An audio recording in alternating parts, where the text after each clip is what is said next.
So hindi namin talaga ma-predict. But of course, ang utos ng ating Pangulo, si President Ferdinand Marcos Jr., is that we should be able to fight and preserve our forces for at least 20 days hanggang 30 days. Kung sakali magkaroon ng gera o kaguluhan man dito sa ating lugar, our ally and our partners are expecting us to fight the war ourselves during the first part of the conflict. Tayo muna ang makikipaggera. Kaya napaka-importante yung ating unilateral defense plan at itong ginagawa natin exercise na ito. The realities of the West Philippine Sea remind us that deterrence is not built overnight. Rather, it is strengthened through training and unity of purpose.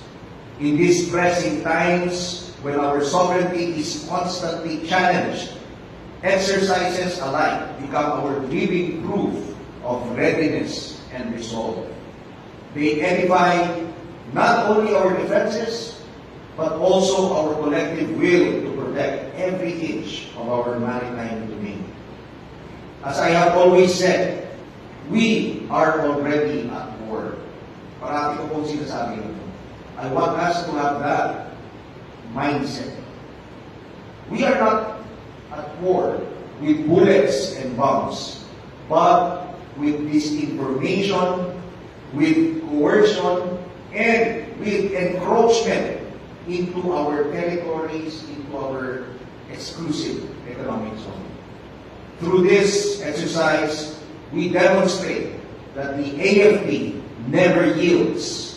We will adapt, we will anticipate, and we will act decisively to defend. So, marami pa tayong kailangan gawin. Marami pa tayong kailangan ayusin. No? But as of now, personally, I can say that we are already a world-class army.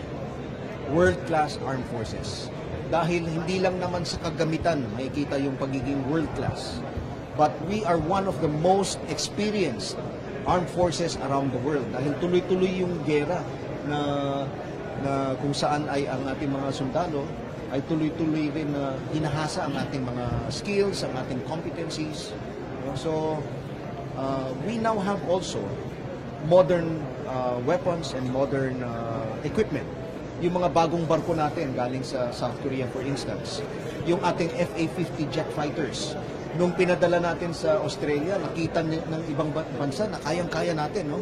In fact, we were binansagan tayong rock stars nung exercise ng Black Beach sa Australia dahil they were not expecting that our pilots and our aircraft would be able to compete with the even more modern air forces around the world. So hindi namin talaga ma-predict.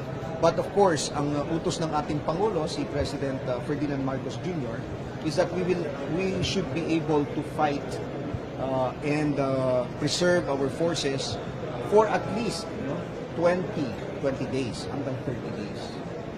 So yun yung pinaghahandaan po natin. Kailangan ay kayang-kaya nating lumaban na tayo lang for about 20 to 30 days.